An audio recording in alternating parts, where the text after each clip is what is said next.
John Kabat-Zinn, that this idea of like that there's something really radical. And I know like this is the first time I tried to bring radical into a talk because it kind of lines up with RADLAB, which is supposed to, stands for regulatory and affective dynamics. But I'm able to sort of play with that term a bit. But also I think it's actually really important that there's a claim like at the heart of mindfulness practice that just the act of moving into this sort of contemplative introspective state is a radical act. It's not like the kind of thing that's supposed to be like, yeah, there'll be like a slow trickle. And then, maybe like 20 years later, you'll be able to show an effect that shows up in an MRI. Like there's supposed to be something there immediately. And not that you're going to master the practice, but there's like a mental move that's happening. That's like a major significant move, right? So much that I decided I would both harken back to why I like the word radical, because I'm a child of the 80s and Ninja Turtles, but also that it's not just like something that's like, oh, maybe it's like a small to very small effect size. Like if we're not able to capture this huge shift, we're missing kind of the meat or the tofu, like, the real nutrients, the central component a lot of mindfulness training, by maybe hoping we're going to tease out these really nuanced responses, even though, depending on our paradigms, our effects may look bigger or smaller. So this is an attempt to kind of like come back to first principles and be like, what are we really capturing the radical shift that's supposed to be happening when we sit down to meditate or engage in other types of contemplative practices. And I should also just say, if I say anything that really demands clarification right away, please feel free to interrupt me. I think there's some moderators who can help interrupt me, and I'll try to be as clear as I can. So mindfulness training, it is kind of radical because like without drugs, you could do some pretty cool things to a lot of the big, and by I mean big in terms of prevalence, the afflictions that are most commonly going to affect anyone in the world, right? In terms of the mental health side of things, right? So we can get some really nice meta-analytically validated traction on anxiety, depression, chronic pain. We can help people in professional settings by reducing a chance of burnout, and perhaps now more than ever. That's an important sort of feature. And there's just this proliferation of programs that are being customized and adapted to be more efficient and more targeted for particular styles of suffering, if you put it, different types of pathologies, different types of disorders. So there's something kind of radical on the outcome side, that you can do something that seems from the outside not to be highly active, in fact, often accompanied by profound stillness or slowness of movement, and still get some of these huge effects. But I think kind of what we're missing is an analogous sort of very obvious, radical, like mechanistic explanation for how this is happening, right? So if we're getting small to medium consistent effects on really hard to shift kind of like worldview disorders like anxiety and depression disorders, where it has a lot to do with like the big picture, we should be able to sort of track major kind of mechanistic changes that accompany them. And I know there's been some great work in the field already, for instance, arguing in a recent consensus paper that, for instance, like equanimity should be like a mechanistic target of mindfulness interventions that we should get better at measuring. And could give a whole other talk, even just on my own lab's attempt to get into measurement with new kind of behavioral self-report sort of tools. We can riff on that a little bit at the end. But today I'm going to kind of stay true to my roots and talk about mechanisms in terms of like information processing as it manifests in the brain, which I know is just one lens, but that's what you're getting today. So if you're hoping for a lot of qualitative analysis in this talk, I'll preemptively disappoint you. But what is this kind of radical act in mindfulness, right? So what is the major change that's happening when we decide to sit down and look at our own experience in a sort of present-oriented, minimally judgmental, but still discerning kind of way? Is it more than just holding a positive expectation for ourselves or positive expectation as to the possibility of change? Is it really so fundamentally different from business as usual in terms of how we relate to our experience? And I would argue if these claims are true, the effect should be kind of big. And we just need to find the right way to reveal them. And a hypothesis is that I'm going to kind of run with this talk is that the reason why mindfulness can occur as a radical act is because what we're doing most of the time is a very particular way of relating to our experience, right? So it's sort of life on autopilot. Maybe many of you have seen this meme before. The dog sitting in a burning room, sipping coffee, saying, "This is fine." And what a lot of people might not realize, if you're not a memester like myself, is that there's been actually like other iterations of this comic by the same artist. And a radical act, like in this particular context, is not just to sit like assuming things are fine on kind of autopilot mode, but to kind of just like wake up and realize in this particular case, the room is on fire, right? Like that our assumptions that business as usual is good enough aren't valid, and that we actually have to do something different, right? So one way to think about this kind of radical act is it's gonna be some sort of change in how we relate to our experience that then allows for radically different outcomes. Whereas the outcome in the original comic, though it's rarely kept in the meme, and I decided not to show it in terms of triggering, is like the dog actually just like melts and dies. So is there going to be a radically different future for this cartoon dog if he can just sort of clue into the fact that he has to break out of autopilot? That mindfulness is sort of pointing at this sort of radical shift that allows that kind of change to occur. Now, what happens when we start to break out of autopilot might not be pleasant. So this is still the same artist. I bleeped out the contentious terms. You might realize you have to take a lot of action. You might end up realizing afterwards that a lot of damage has been done while you were on autopilot, and there might be a lot of regret or remorse. But sometimes that's what needs to be done, right? And I think it's actually a good example, other than being just like tittering, like, oh, you looked out to learn more about the This Is Fine dog in this talk, that a lot of times there's a lot of motivation not to wake up, because what we're waking up to is not pleasant. Like whether it's the way life is turning out for us, the way that we act towards other people, which isn't consonant with the story of who we say we'd like to be, the fact that maybe we have some source of discomfort, whether it's physical, emotional, at the meaning level, that's maybe not going to get better, right? It's like in a chronic pain condition, or you get some sort of injury and you realize like that it's not going to get better.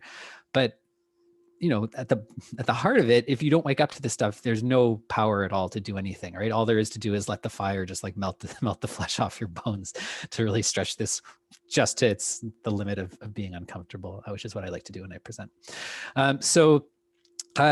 You know, what is happening in that kind of magical moment, right? And it's not just like we wake up once in a while and then we like learn better, right? We just slip right back in. We're like, well, okay, I had that catastrophe, but I'll never let that happen again. Not seeing that our own sort of habits, who we are, and what makes us who we are, and have this sort of sense of consistency and selfhood over time, is probably going to lead us right down this path into making these same types of mistakes over and over again. And is there any way to kind of break out of this like spin cycle of just following back into autopilot until there's really an unavoidable catastrophe that sort of wakes us up? And so, yeah, there's lots of common examples. You don't have to have been in a house on fire before, of times where like, well, this year it's going to be different. And yet like that sort of default inertia kind of kicks back in. So trying to like change one's exercise habits is a very common trope when we're talking about these things. And you can fill in the blanks for your own experience, where habit sort of dominates despite the best of intentions.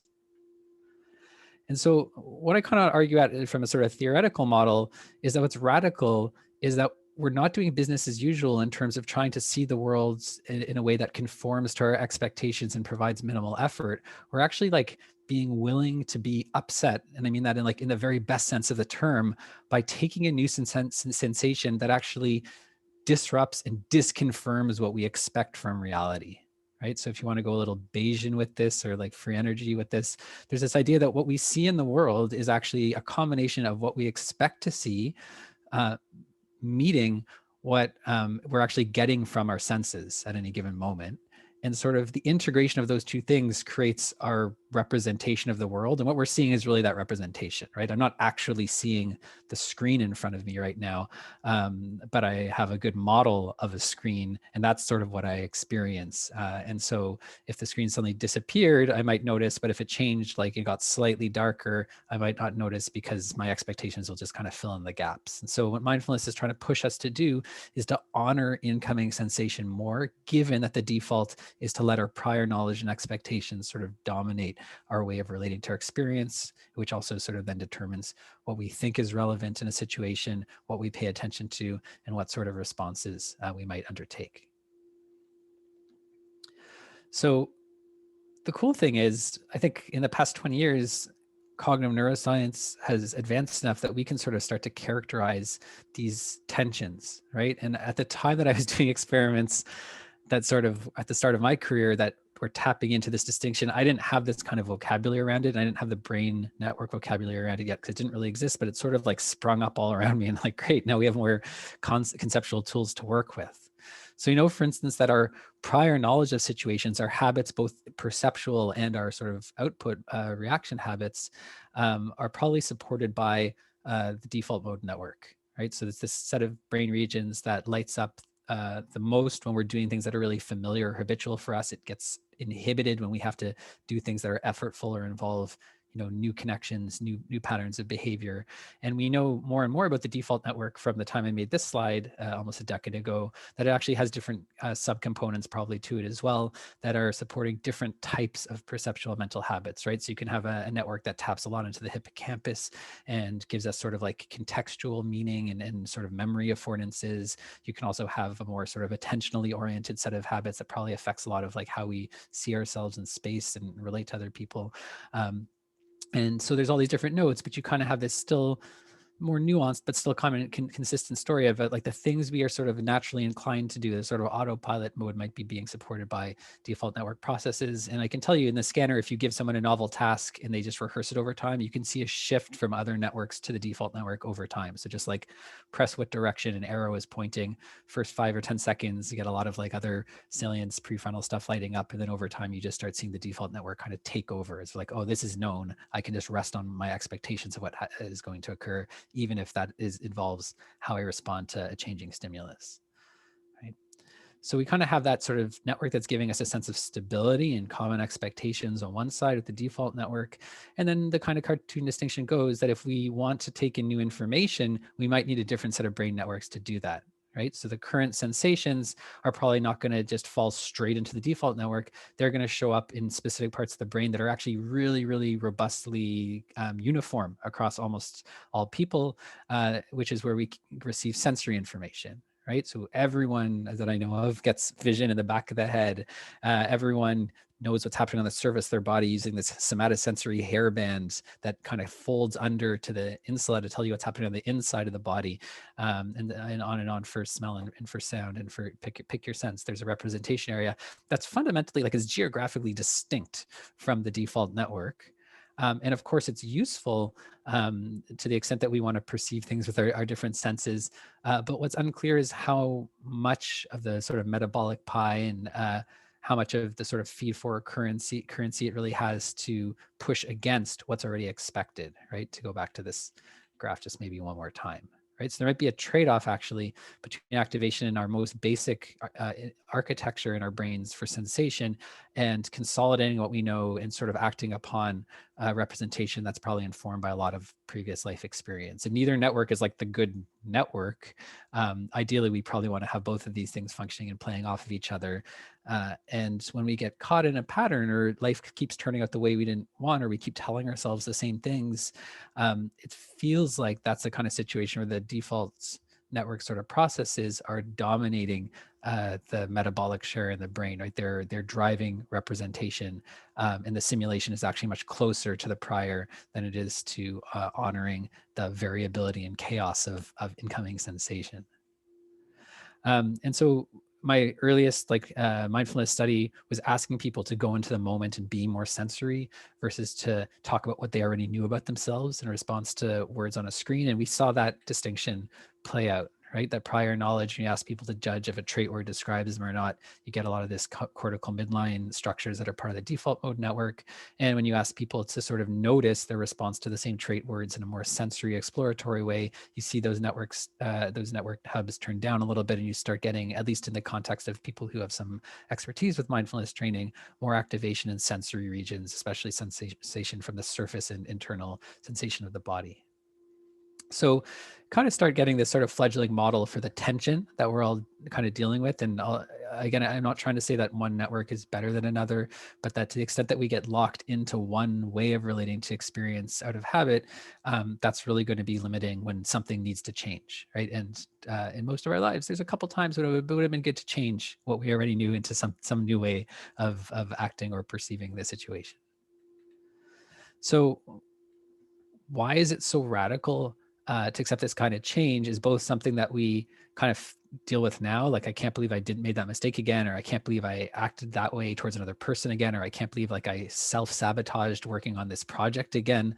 Like we see ourselves caught in these things and these sort of patterns. And it's also a really old idea, right? So you can find like Rumi quotes, like, why do you stay in prison when the door is wide open? Like you have the ability to go and explore and do all these things, but you don't.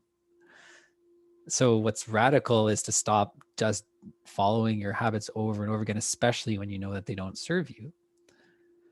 And so I have this hypothesis. So the question I'm really been fascinated about is sort of like, why is it, if it's just like, well, you can just choose between how to relate to your experience, why is it that we keep falling back, like when we're in our most vulnerable, into habit? And is there even like an evidence base for that? Because right now I'm just telling you like a nice story about what probably happens. So I have this kind of hypothesis then that when you get stressed, like something challenges you and you don't know whether you have the resources to meet that challenge, which is like an old school definition of stress, like you appraise that the demands exceed your resources. What happens is we will tend to fall back more onto our habits, and that will happen at the expense of being able to take in new information. And so someone gives you some sort of less than charitable feedback at work, for instance. And what we'll expect to see is first you like perceive, and you need to use your senses to know that the person is yelling at you. But then what happens shortly thereafter in a seeming automatic and obligatory way is this default habits that's sort of supposed to be the red mohawk along the cortical midline there in my caricature here. This is not actual data. This is just me drawn on brains, is going to sort of take over, and it's going to push back and inhibit. It's not just going to like start getting activated so we can contextualize, understand our experience. It's actually going to try to block out any more of this sort of threatening, negatively valent sensation. And we already know that the brain can do this not in stressful situations. So if you read like Matt Lieberman's old papers, and then I think David Criswell ran with that a little bit of labeling. If you label, for instance, expressions on faces instead of the gender of the faces, you see like the labeling act of actually like labeling the emotional information pushes down and inhibits like amygdala activation to a fearful face, for instance, in a way that just labeling gender and like trying not to engage with the emotional information doesn't. And what I'm trying to do is just take that a step further and say that tendency to need to label and conceptualize and understand is especially salient and for us when we're pushed into stressful situations, because we have to quickly make sense of what's going on and figure out how we're going to protect ourselves, right? And that's going to be a very like deeply laid motivation. So to test this over the past decade or so, what we've done is tried to stress people out a little bit in the scanner, not with the pain types of interventions that Fadl is really well known for, but with a kind of more emotional pain. So we'd show people negatively valenced film clips, and was sort of coming up in a group that was studying depression a lot. So we focused a lot on sadness. I can't tell you whether this also works with like anger or other types of emotions. We show themes of loss relative to like home and garden television as a baseline condition. Most people are not too triggered by home and garden television, though some people are. And the themes of loss are almost never like violent or like shock tactics, but it's like parents saying goodbye to their kids because they have a terminal illness, or a child trying to understand how their newly reconciled boxer father has just won a fight for them, but then died of his injuries from the boxing match. And you see the sort of fallout scene afterwards in The Champ. So we get people into these really sad states, and we can see that they're subjectively reporting that they're sad. And we compare what's happening in their brain when they are exposed to these negative mood challenges compared to these relatively benign trends in wicker basket construction or the best potted plant for summer kind of videos, which we try to match for a number of people on the screen, but definitely don't match for emotional content. So that's like a fundamental kind of paradigm that I'm going to take through a lot of the next few studies. So hopefully that's kind of clear, just like what happens when you get sad in the scanner. And we use film clips to make people sad. And so one of the most unexpected and important findings I had early in my, or I guess midway through my graduate career, was not only are you getting a lot of default mode sort of activation when people get stressed out, but you also start to see inhibition along like the somatosensory cortex, some areas of the occipital lobe, and also in the middle insula, which is supposed to be representing what's the ongoing internal feeling of the body, like that sort of visceral feeling state.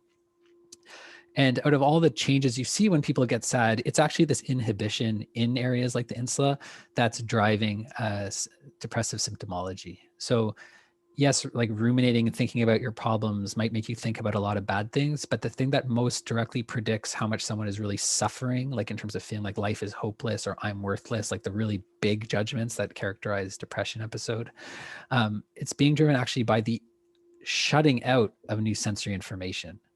So we all have negative self-talk, but we don't all have negative self-talk to the exclusion of any conflicting information that could come in. And to the extent that we block out trying to stay, like keep ourselves safe from more incoming information, the worse off we tend to be, even though everyone engages in this sort of ruminative, elaborative, conceptual response to a stressor that we've studied at least. Not everyone inhibits sensory information to the same degree. So that's actually where a lot of the variance is. And so we sort of formed that into like a model for trying to understand depression as being that we're learning to package a whole bunch of negative concepts. And then what happens when we actually get exposed to a stressor, as if you're the kind of person who's becoming more and more entrenched in negative self-talk, becoming more and more vulnerable to depression, is that you have this really strong, well-rehearsed habit of thinking terrible things about yourself or the future of the world that shows up when you're stressed. And that habit gets activated and you stop taking in any other information that could interfere with it. So then it becomes all-encompassing.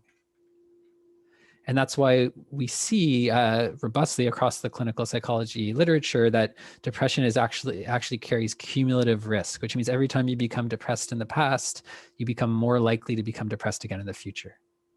So it's not just like, oh, you became depressed because something bad happened to you, and then if you get lucky, nothing else bad happens to you again, you won't become depressed again.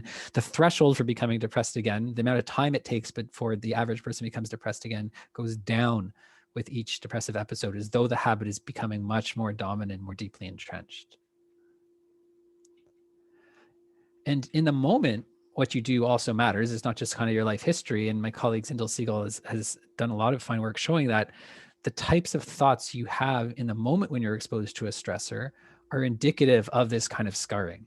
So if you ask someone to rate their endorsement of really kind of like black and white extreme language, like if someone's not with me, they're against me. If I can't get people to like me, I have no value. Like these sort of like dysfunctional attitudes, that's the name of the scale, and dysfunctional attitude scale that's often used. And you expose people to an emotional stressor, the extent to which they tend to just jump in and endorse these dysfunctional attitudes more once they've been stressed is a sort of self-report marker of this scarring, predicts their future relapse risk. So you can see some sort of emerging evidence, not on the brain level yet, but I'm going to get there, that over someone's lifespan, this inhibition of maybe, I haven't really shown the inhibition side yet, but the sort of calcification of a negative like self-world future view is starting to become part of the puzzle for why people keep on with their self-destructive or at least self-limiting habits. But on the flip side, we also know that, you know, therapy can change how people react. Drugs can change how people react. Profound life experiences can change how people react to stressors. Just because we have all of these risk markers that even build up over time doesn't mean that we're completely fated to just get locked deeper and deeper into habit, right? There's a hopefulness there if you look at the intervention side of the literature, not just the vulnerability characterization side of the literature, right? And in particular, mindfulness approaches in a context of depression have been shown to radically reduce the risk of relapse. And they do so in a way that you can take someone off their antidepressants if they have a sort of unstable kind of depression and have done MBCT and not really see a spike in relapse rates. So that points to the idea that there is some sort of neural habit, right, that's driving depression, and maybe there's something that you can change about it that would help us understand kind of like what mindfulness is doing. And so this kind of logic in a large grant that was written by my graduate supervisor, Adam Anderson and Zindel Siegel, and I helped out a lot as a grad student, finally got funded, and we did it over the past 10 years, was to recruit a lot of people who had a history of depression. I think the full trial completion was around like 160 people, follow them for 2 years, but at the very start of the 2-year period, have them do kind of mindfulness therapy or cognitive therapy and scan them before and after therapy before we do that kind of follow-up. And the goal ostensibly of the project was to actually see what was unique about mindfulness compared to cognitive therapy in helping people stay well, because the people who don't relapse in each group might not relapse for different reasons. And I'll tell you right from the outset that we're pretty much failed across the board to distinguish a cognitive therapy approach, which is not so body meditation centric, though does this version of cognitive therapy is like wellness oriented, so it does involve some savoring practices that are a bit sensory, but we don't really see a lot of distinctions. I'm not going to present distinctions that say like mindfulness is like this but regular cognitive therapy is like this. Rather, I want to talk more about this idea that we have people who have managed already to get over their depression, but are still at elevated risk because of this sort of scarring. And now we're going to be able to see over the course of therapy whether or not something changes that ends up distinguishing who's protected, or what will turn out to be the case in the story I'm going to tell you. We're going to see how people spiral back down after recovery in the context of therapy in some cases, and other people don't show that kind of downward spiraling. And that will still help us understand a little bit about what these therapies might be doing.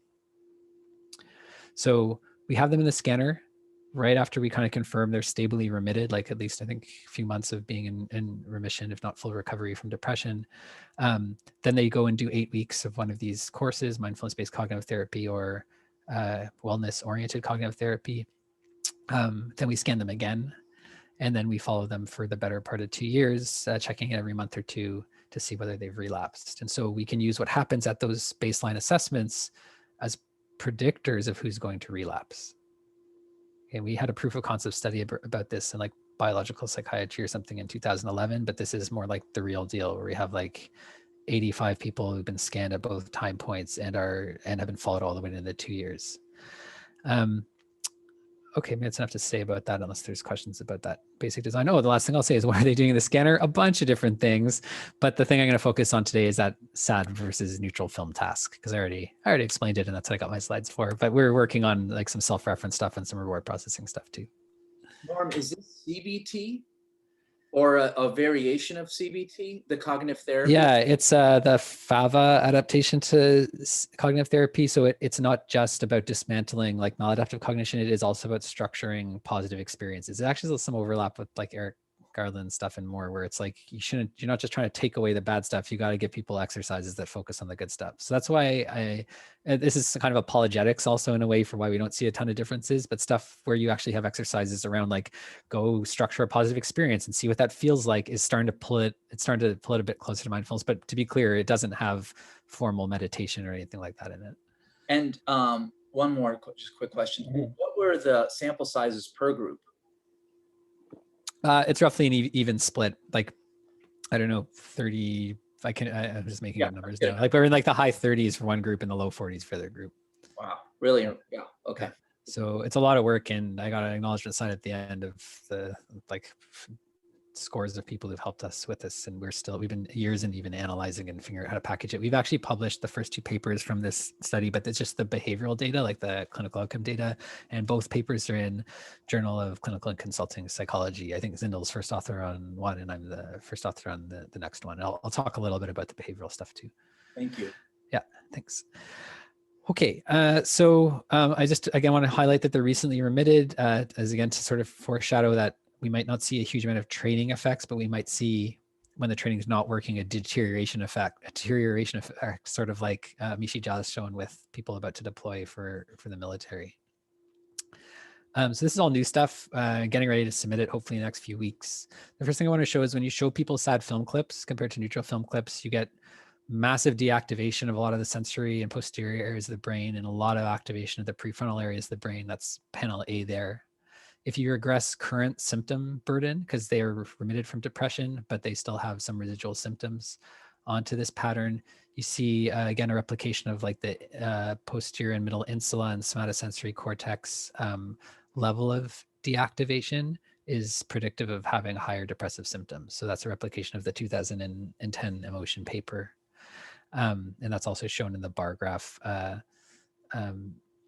Sorry, not in the bar graph. The bar graph is actually showing that across even all of these, this really widespread brain network, looking at people's level of activation or deactivation, if we focus in on this, these regions that are associated with depressive symptom burden, we can show that the people who are going to go on to relapse even in this really broader set of regions, are deactivating more if they're going to relapse. And yeah, the higher their depression scores are, if you make a factor of a whole bunch of depression symptom inventories, the more they're deactivating. So momentary distress, and it seems like a hint towards future worse distress, like relapsing into depression, are accompanied by the sensory deactivation. And you'll notice that the symptom burden is not showing a big covariate with default mode activation. Like everyone is getting a lot of this kind of default mode activation and anterior insula and like so salience network activation in response to seeing these sad film clips. That's not actually diagnostic. Like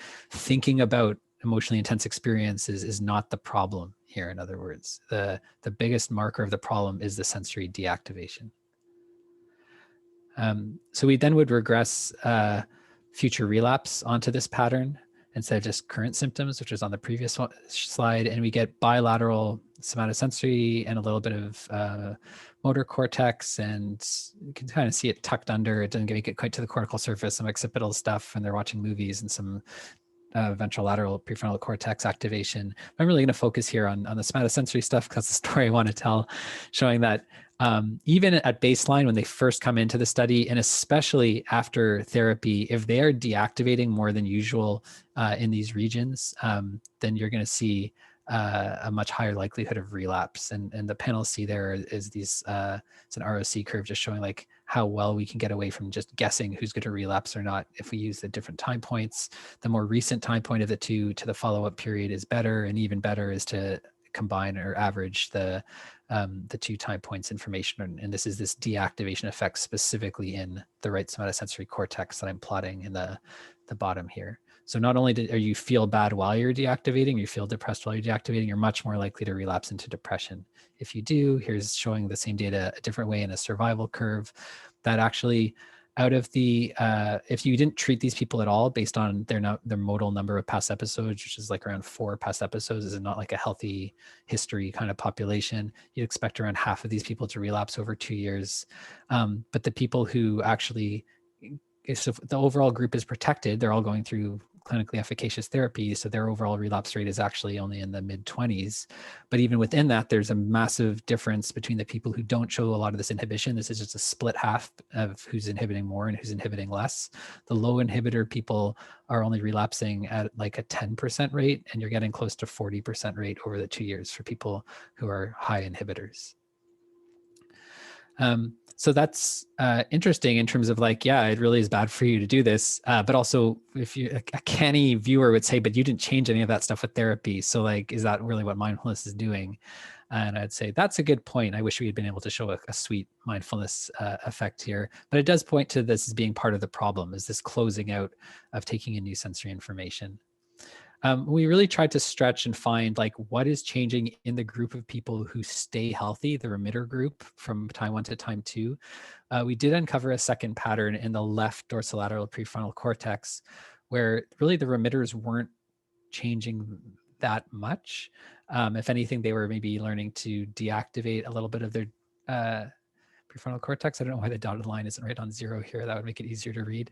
But for panel B here, the remitters are actually learning to deactivate a little more over the course of therapy, and the relapsers are actually starting to activate more their left lateral prefrontal cortex, and that also predicts relapse. It's a very prefrontal story though. So over the course of therapy, if you're starting to get all this executive control processing firing up in response to a mood challenge, that's actually not a great sign. Even if you went through cognitive therapy, it's not just about thinking harder in response to emotion. And this is at least an inkling that there can be an imbalance with too much prefrontal activation as well. The way you can kind of, and I'll just say, you can put these things all into a model with like the usual suspects, like past episodes and current symptom burden. And these brain markers are much more predictive of future relapse. So inhibition, both at time 1, at baseline, and right after the intervention, and deactivating too much before the intervention, activating too much after the intervention in the left lateral prefrontal cortex. All of these are independent predictors of relapse that can sit in the same model and all be significant at the same time. So we're getting like kind of additive, you're getting more information by putting them all together. And if you wonder how like the prefrontal stuff fits with like the posterior sensory stuff, ran a psychophysiological interaction analysis on the posterior deactivation regions, like that somatosensory cortex, and found a homologous but right-sided region. It would be, again, be simpler if it was in exactly the same left-sided region, where when you're exposed to sadness, you start the activation in the lateral prefrontal cortex on the right side actually starts to inhibit activation in the somatosensory cortex. And the more that happens, yet another predictor of relapse, even though it wasn't revealed using the same analysis. So the same region on the left side, that's people are overactivating when you're exposed to sadness, on the right side inhibits sensory processing. So just to kind of summarize all that stuff, we have scars of depression, past episodes. The scars show up in terms of stress-evoked inhibition along the somatosensory cortex and a few other regions. And then you have this kind of emergent vulnerability if someone's not responding to therapy. And we know they're not responding because they're the people who go on to relapse. That shows up as a heightened activation of the prefrontal cortex on the left side, and the same region, like the same coordinates on the other side, are driving further inhibition in the somatosensory cortex. So it feeds back into like the deepening of these kind of scars. Though I think there might be a little more like causal modeling work to fully complete that chain, but that's where I'm at this point. So to the extent that what you're doing with your prefrontal cortex is helping to more deeply entrench inhibitory patterns, it also seems like it's contributing to the problem. So I've really tried to characterize like the problem here in depth, and I'm going to try to now have a happier sort of shift and talk about how mindfulness might help with this a bit more, other than just like making this not happen. So how does mindfulness help us kind of break free? Well, instead of just jumping fully into default mode processing and then having a sort of reach around inhibition of sensory processing, that is the most proximal indicator of concurrent symptoms and also future relapse risk, maybe we can just stop engaging so much of this prefrontal processing as a sort of obligatory response to having an intense or unexpected or even flat out upsetting sensory signal, right? So maybe we can sort of break the cycle of trying to think our way out of something we feel and then using our thinking to block out the feeling, if I want to put that in simpler language. Right. And so a radical act is radical because you can say like, what's so radical? Just sitting and being quiet. It's radical if what you're doing is anything but that. If it's like thinking as hard and as fast as you can so you can get away from sensation, like just stopping that is radical. Right. In the dictionary definition term, it's so different from how we're normally set up to react to stress. So we tried to really show how this plays out by looking at the basic mechanisms, kind of what happens when people do mindfulness training. And I think this will inform how you can interpret how mindfulness might be helping in the first study I showed. So this is a paper we just submitted, and there's some more coming down the pipes in a collaboration with Cynthia Price, who's at the University of Washington, helped develop mindfulness, mindful awareness and body-oriented therapies. This is a one-on-one, like manualized touch-based therapy where you really help people, even if it's a matter of like, can you feel my hand touching your hand, get into their bodies, right? So it's like MBSR, MBCT, but like on amplify to really, really focus on like that feeling of touch and feeling of what's happening in your body, more so than like unpacking the stress response or relationships or all that other didactic stuff. This is like one-on-one interoception training. Like, how do you get into your bodies? And we tried to do a couple different things with people. We scanned them before and after training again, which again is still relatively not done that much in clinical intervention studies. And we compared them to a waitlist control group. And a lot of this work was also helped along by Gunish Sevan. She's in a postdoc in Sarah Lazar's lab right now. So all this cross-pollination of expertise and ideas. And so we tried to do two things. One is I'm in like a total junkie on how we measure breath-based awareness more than just like heartbeat detection as a form of body awareness or interoception, because that's what we're doing in mindfulness training much more of the time. And also I've been empowered to think this is important even more by Fadl's work showing slow breathing does some pretty profound things to the pain response. And so I tried to create a task that also we can use behaviorally, though I don't think I'll have time to talk about the behavioral side of it today, to get people really into their breath in a way that we can really track what they're doing. And so what happens when people turn inwards and pay attention to their breathing is like a first act of mindfulness, that first radical act.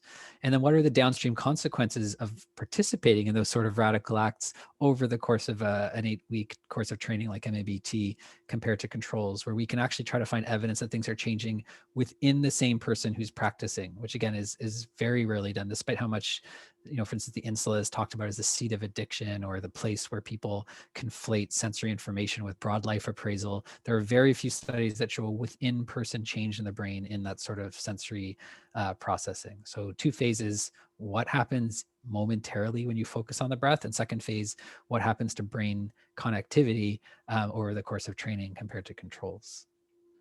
So the task, I'll let you try it. I think we actually still have enough time to get through this. So I'll show you two conditions and like a multi-condition task. Here's the external condition. I'm going to press a button. The circle's going to start moving, and you can just model with your 2 fingers. You can pretend you're in the scanner. Press one finger when the circle gets bigger. Press the other finger when the circle gets smaller, and it'll all be over in 10 seconds if you don't want to participate. Okay, here we go. So one finger, other finger, one finger, other finger, one finger, and the other finger. Okay, so there's something it's like to do that. Paying a lot of attention to the circle. You're also starting to get some feeling of like expectancy, but you still kind of have to be like minimally making sure that the way you integrate the information and respond is dependent on what's happening on the circle and the screen. The interoceptive condition, we ask people to do the same thing, except the thing that's driving the finger press is your breathing. And I can't really do it here in a PowerPoint, but the circle will still move when you press the button. So now if you want to just take a few seconds, press one finger when you breathe in, press another finger when you breathe out, and the circle will kind of move on its own, but it won't match your breathing unless you get lucky. So breathing in, and then whatever your normal respiration rate is, breathing out, breathing in, breathing out. Most people maybe are breathing slower than this, but whatever. So you end up getting kind of the same visual stimulus. You're making the same motor responses, but what's driving the responses is either your own breathing or what's happening on the circle. And we have an extra like condition where you have to match your breathing to the circle. And we also test for spontaneous matching and some other things, but I want to focus just on these 2 conditions today. We also have passive conditions where you don't have to press any buttons in case that was messing things up. And the stuff I published before has always been with a no response condition. But the good thing about having the button presses is I can tell, are you pressing your button along with your circle? And are you pressing the button along with the distension in the respiration belt? So I have a very clear objective marker whether you're doing the tracking or not. And I have essentially the same motor responses in those 2 conditions and the same visual responses because the circle is still moving regardless of whether the computer is driving the circle or your button presses are driving the circle. They're not, no 2 comparisons I think are going to be completely matched, and there's some questions around expectancy here, but the circle moves at a predictable rate, and of course you can make your breathing move at a predictable rate. So I don't think they're 2 separate. So I want to talk about just really focus on the distinction between reporting on the circle when the circle is driving it, so an external like exteroceptive task that's driving your responses versus your breath signal is driving the reporting. So I'm going to focus really on this one cell here, but compare it to watching the circle and reporting is going to be the contrast that drives the brain activation. And what we see, even though these tasks are quite similar, is that you get a ton of prefrontal deactivation when you're reporting on your breath compared to the circle. This is after, it is true that people breathe slightly slower when they pay attention to their breathing, but we're talking about less than 1 hertz difference. And most people in the scanner are a little anxious. So you're going from like 18 hertz to like 17.5 hertz. So they are slowing down their breathing a little, but we actually model respiratory rate at every TR, like in the scanner, and we model the blockwise respiratory rate at the second level of analysis. So we're doing everything we can to partial out those effects, and we actually get some nice networks that are related to breathing rate independent from this stuff. So even after we try as best we can to control for any differences in breathing rate, we get this really pervasive deactivation of the prefrontal cortex for active reporting on the breath compared to external reporting. And because we have these other conditions, it can show that this really is like a deactivation. Oh, sorry, this should, I think I've labeled, yeah, sorry. the labels on top are not the right labels. They should actually just parallel what's below. I didn't think a brain shut down there. The 4 different bars are the 4 different cells in the study. So baseline control group, baseline doing MABT, post and post. It doesn't matter whether you have the training or not. When you pay attention to your breathing, you shut down the prefrontal processing compared to even the passive versions of the task. So when you're holding people accountable to be engaged with a breath sensation, it shuts down the prefrontal cortex in a way that you don't get when people are even passively engaged, that you get a hint of it there, or when they're doing an external task. Even though ostensibly the task demands are very, very similar, directing attention inwardly is doing something very different to the brain in terms of shutting off a lot of prefrontal cortex processing. So that's the idea that maybe that something radical you're doing is really like stepping back and letting things quiet down. And I can already almost anticipate my prior that someone in the audience is like, but mindfulness is not about silencing the mind. Like, you're right. It's probably not just about silencing the mind. And so the extra nuance we went for in this study was we looked at, well, what co-varies around this pattern of deactivation with how much people actually subjectively report having interoceptive awareness. So you're trying to do this breathing task is not quite the same, like just being able to report my breath is not the same thing as feeling like I have like a nuanced, granular relationship with my internal experience, which a scale like the multidimensional assessment of interoceptive awareness, the Maya scale, is supposed to help probe. And so a scale like that we can see as a nice little sanity check at the end of MABT is actually increasing quite a bit. I'm not sure if I can mute that person. Maybe if you have your... Care of it. Can you guys, whoever is not muted, please mute yourself. And I believe, Gabe, you got this, right? Okay, sorry. I just want to...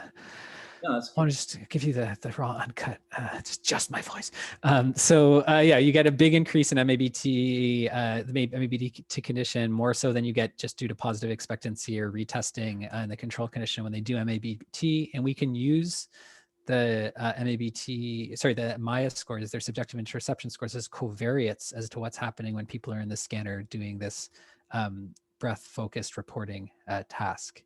And what we see is, we get to probably click back on the screen, that even though you get all this deactivation, there's a kind of overlapping region right along the anterior cingulate that is positively predicting activation while you are doing the task, to the extent that you have a higher Maya score. So what's happening are kind of 2 opponent processes, this kind of gross shutting down of prefrontal activation, but then with some expertise, and it's not just expertise, there's natural variation of Maya scores as well, but we know that the training is lending people higher scores by virtue of their training, is the ability to selectively preserve activation in some aspects of the prefrontal cortex, in this case, the anterior cingulate, that's commensurate with actually having greater awareness.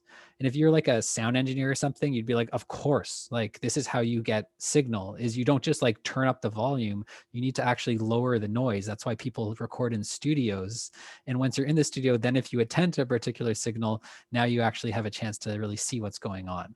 So there's this radical shift of like shutting down all kinds of processing when you pay attention to the breath. And then as you start to cultivate some expertise in doing that, there's the ability to selectively preserve activation in some parts of the prefrontal cortex, right? So you can see the dots, almost all the dots are still below 0. Here, the dotted line's in the right place. But with people who have done MABT, and those are also the people who tend to have higher subjective interoception scores, they're not specifically inhibiting the anterior cingulate as much. So it's the idea of having a broad shutdown effect and then being able to still open the filter a little to let in the signals that you want to let in. And what might be kind of interesting here is that the first thing that's going to happen, even without any kind of expertise, is this kind of radical shutting down of prefrontal processing. And then that creates a context in which signals that emerge can come through. And you hear this come out in meditation instruction a lot, right? Like if you do like the lake exercise, right? It's like letting all the ripples on the surface kind of like settle. And then you can see something more cool, like something cool that was sort of invisible and hidden in the depths. So I want to kind of bring that in. And the final little piece I want to tell before my time is up is, if you look across what the training effects are, we don't actually see a lot of effects on the localizer. The effect is too highly controlled. Everyone is sort of being forced to do it and report and all that stuff. So I don't see a lot of changes there. But when we look at a resting state scan where we had people just attend in a very, very similar way to what they're asked to do during the MABT training, to the sensation right here, like right around the solar plexus. They even put their hands in the scanner on their solar plexus like they would during MABT. And we look at how connectivity changes. We see you can get your connectivity changes kind of two ways. One is you can take like a pre-specified attention network, like the dorsal attention network, and ask how connectivity of the dorsal attention network changes, and you get heightened connectivity in the insula that is predicted by how much people's subjective interoception scores change over the course of training. We can also take that little anterior cingulate region and use that as a seed. And if we do that, we don't get a whole brain effect, but if we look at correlates of variation of change within the MABT group, then we get a connectivity increase with the somatosensory and a little bit of motor cortex. So again, more somatosensory and also a bit motor engagement as people interoceptive awareness is coming up. So we can see within person plasticity in what parts of the sensory aspects of the brain get to communicate with the prefrontal cortex and the dorsal attention network. So just to summarize that, how like this becomes such a radical act is that reporting on the breath seems to inhibit a lot of the prefrontal cortex, which is radically different from how we think of most externally directed attention acts.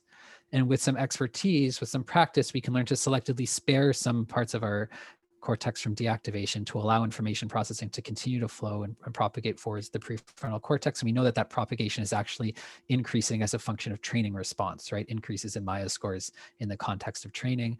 So we're like turning off to then give ourselves the ability to selectively turn on certain signals.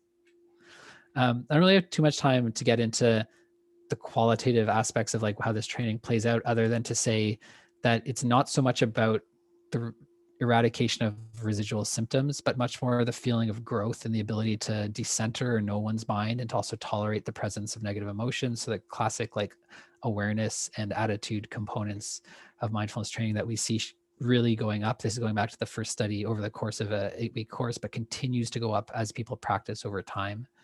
And we know clinically that as these capacities start to go up, this ability to like selectively tune into what's happening once the mind is kind of quiet and not enough and not overwhelming is actually a really good predictor. That increase over time, especially for metacognitive awareness or decentering, is a predictor of people staying well over time, right? So people who grow a lot in this quality are able to keep themselves healthy, even if they have this really I guess, doom and gloom fatalistic history of having a lot of depressive episodes in the past. And their practice during a course predicts their practice after the course finishes. And it's that practice in the years following the course that continues to potentially feed into the growth and decentering, which is what actually ends up predicting that they stay healthy. So it's a bit of a nuanced kind of path. And I know I'm just throwing a lot of stuff out at once, but from these kind of like initial radical acts, the internalization of those practices and learning how to still let some information come through, and that feeling of insight becomes a kind of progressive marker of being able to stay well, that you continue to feel like you're growing in these capacities based on these transient sort of effects. So just to let's kind of wrap up, and I'm happy to stick around a little bit if people have questions. I'm sorry for taking the whole hour. It's what I do. Developing wellness skills, it seems like it is this kind of ongoing process, even if it starts with small transient state changes, and that if we're really going to feel better about ourselves and be resilient, it can't just be about getting rid of like negative thoughts. It actually has to come from continuing to learn to engage and privilege, given that it's almost a systemically disadvantaged, the importance of sensory information in the face of stress. A couple little pitfalls then. So it's not just like everything is shutting down, it's shutting down in like an intentional way to allow certain information to come through that would have been obscured by all the chaos before. And then the flip side of that is it's not just like more sensory processing is always going to be good in every condition. And this comes a lot from the trauma-informed mindfulness work that's being done these days. I'm not showing people like activating sensory processing way more than they would when they're not stressed. We're just asking them to not shut down as much. And that's really going to be contingent upon people's coping resources. Like there's a reason why people are shutting down, and just telling someone that they should just like let it all through without giving them the capacity to deal with this isn't really going to be helpful for them. But if they kind of can get on this journey, then there's a chance of breaking out of that autopilot earlier and not waiting until the whole house is on fire, metaphorically speaking, before change can kind of occur. So with that, thank you so much for your attention. This is just a small sampling of some of the people who helped with the study. And I know it's 4 o'clock already, but thanks for sticking with me. If you have questions, I'm happy to stick around for a while and answer them. So thanks so much.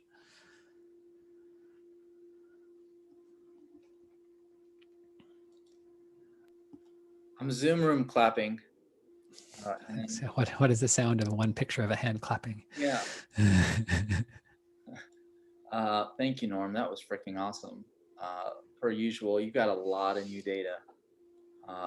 Good luck with getting all that out. That's Thanks. a bunch of awesome work. All right, I have a bunch of questions, but let's I could